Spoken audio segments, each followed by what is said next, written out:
গাড়িটা ওই যে লোড গাড়ি আসতেছে এদিকে আসার সময় হঠাৎ করে ভিতর থেকে একটু গন্ধ বেরো, স্যার ড্রাইভার নামে স্যার কি হয়েছে, সাথে সাথে গাড়িতে আগুন লাগে গেছে। মানে শর্ট সার্কিটের মতন হইতে পারে, ইঞ্জিনের নিচ থেকে আগুন লাগছে তো, শর্ট সার্কিট বা অন্য কিছু হইতে পারে। আপনি কি গাড়ির হেল্পার? না না, আমি অন্য একটা ট্রান্সপোর্টের করবেন। আমি আসার সময় আমি ওই গাড়ি করে আসতেছি আর কি, ওইখানে যাবো, গাড়িটা ফাই রাস্তার পর এটার করে যেতেছি আর কি। গাড়িটা ওই যে লোড গাড়ি আসতেছে এদিকে আসার সময় হঠাৎ করে ভিতর থেকে একটু গন্ধ বেরো, স্যার ড্রাইভার নামে স্যার কি হয়েছে, সাথে সাথে গাড়িতে আগুন লাগে গেছে। মানে শর্ট সার্কিটের মতন হইতে পারে, ইঞ্জিনের নিচ থেকে আগুন লাগছে তো, শর্ট সার্কিট বা অন্য কিছু হইতে পারে। আপনি কি গাড়ির হেল্পার? না না, আমি অন্য একটা ট্রান্সপোর্টের করবেন। আমি আসার সময় আমি ওই গাড়ি করে আসতেছি আর কি, ওইখানে যাবো, গাড়িটা ফাই রাস্তার পর এটার করে যেতেছি আর কি। ঘটনা বলতে আমি ওই কালেশা ব্রিজ বাঁধতে উঠছি। আপনি কোথা থেকে আসতেছিলেন? আমি চট্টগ্রাম ওই বন্দর মাঝিঘাট থেকে। বন্দর মাঝিঘাট থেকে আসতেছেন?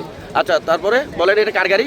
এটা হচ্ছে আমাদের ওই নিজাম কোম্পানির গাড়ি। না মানে আবুল খায়ের স্ক্র্যাপ আর কোম্পানি হচ্ছে স্যার আন্ডারে চলে।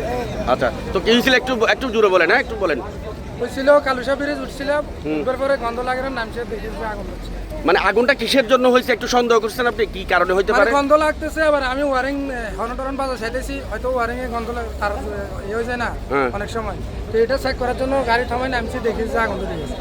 আচ্ছা, মানে কি কারণে হইতে পারে আগুনটা, সেটা একটু যদি বলেন। এটা হয়তো অনেক সময় ওয়ারিং এ যদি মানে ওয়ারিং এর কারণে বলতে পারতেছেন? এই তো ওয়ারিং এর কারণে হইতে পারে, অনেক সময় মোবাইল টোবিল ইয়া থাকে। আচ্ছা, ফায়ার সার্ভিস কি আপনারা বা আপনার কোম্পানি ফায়ার সার্ভিসকে খবর দিয়েছি, ফায়ার সার্ভিস এখনো আসে নাই।